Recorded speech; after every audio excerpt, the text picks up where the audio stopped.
अस्सलाम वालेकुम रहमतुल्लाहि व बरकातुहू। डियर स्टूडेंट्स, आज हम जिस टॉपिक को डिस्कस करने जा रहे हैं ये सेकेंड ईयर का चैप्टर 1 का फर्स्ट टॉपिक है।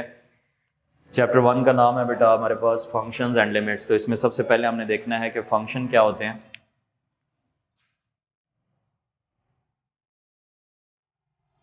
फंक्शन का कॉन्सेप्ट हम डिटेल में आज समझेंगे।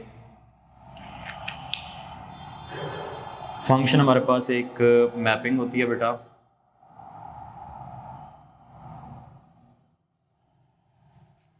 From one set to another set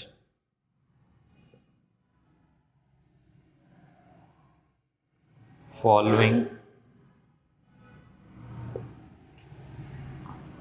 a rule।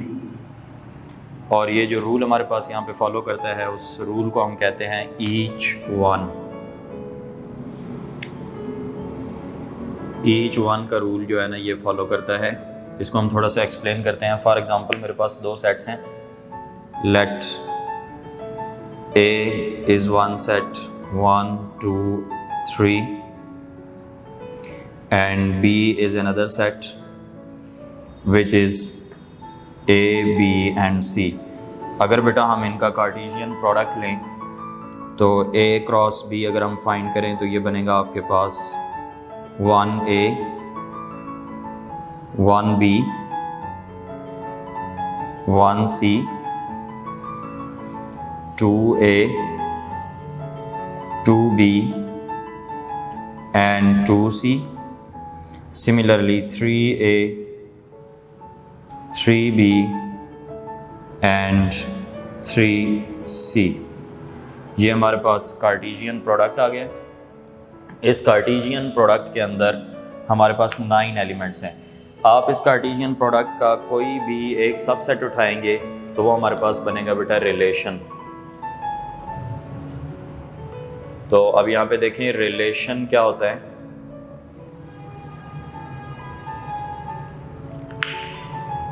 Relation हमारे पास होता है लेट्स से R1। अगर मैं कोई रिलेशन बनाना चाहता हूँ तो मैं इसका सबसेट उठाऊंगा। ये जो कार्टेशियन प्रोडक्ट है इसका सबसेट उठा लें। आपके पास है 1a 2b 3c for example. ये एक रिलेशन होगा। इसी तरह से एक और रिलेशन हम इसमें से डिफाइन कर लेते हैं 1a 2a 3a। ये भी एक क्या है आपके पास रिलेशन है। सिमिलरली हम एक और रिलेशन डिफाइन कर लेते हैं 1a 1b 2a। ये भी आपके पास क्या है एक रिलेशन है। अब ये रिलेशन बेटा फंक्शन कब बनता है उसके लिए हमने देखना है ईच वन का rule.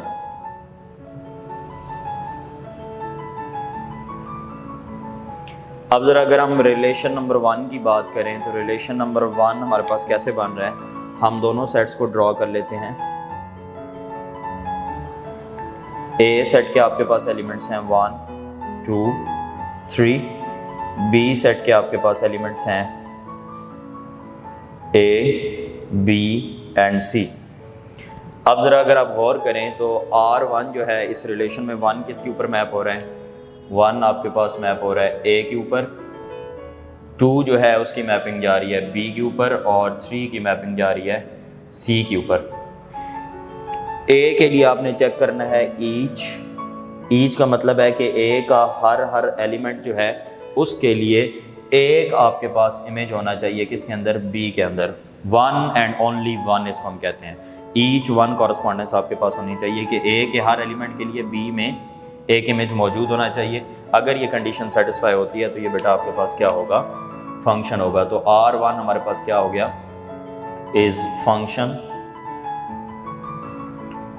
From A to B।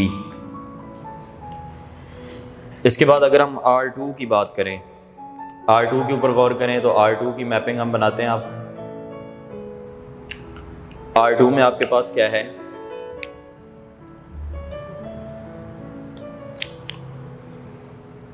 Set ए इसका देखें सेट ए में आपके पास 1 2 3, सेट बी में आपके पास है A B and C. Mapping check करें ज़रा, 1 किसके ऊपर मैप हो रहा है, ए के ऊपर, 2 किसके ऊपर मैप हो रहा है, ए के ऊपर, 3 किसके ऊपर मैप हो रहा है, ए के ऊपर। क्या ए के हर एलिमेंट के लिए एक इमेज मौजूद है बी के अंदर? अगर ये कंडीशन सेटिस्फाई हो रही है तो हमारे पास ये भी क्या है, इसमें भी देखें बेटा, each element of A has an image in set B. तो इसका मतलब है R2 भी हमारे पास क्या हुआ, फंक्शन हुआ। R2 is a function from A to B। इसके बाद R3 को देखें। R3 में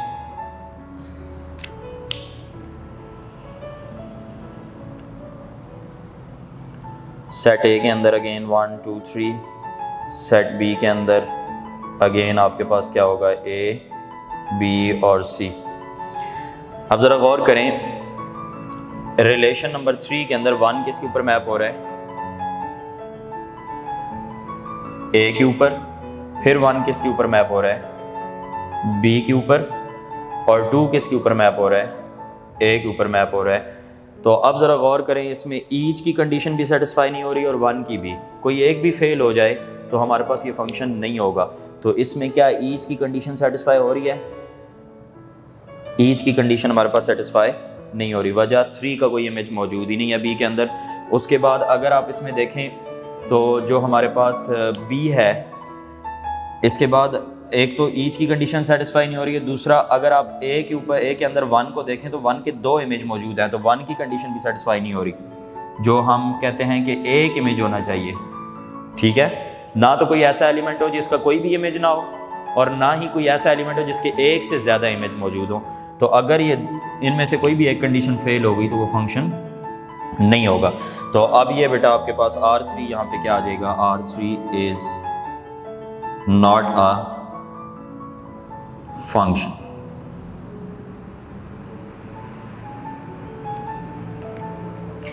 अब जब तो हमारे पास फंक्शन नहीं होता तो हमें टाइप्स को डिस्कस करने की ज़रूरत सच नहीं है, लेकिन अगर हमारे पास कोई जो रिलेशन है वो फंक्शन बन जाता है तो उस केस में फिर हमें क्या करना पड़ता है, उस केस में हमें फिर उसकी टाइप्स देखनी होती हैं। वो टाइप्स आगे हम फर्दर डिस्कस करते हैं।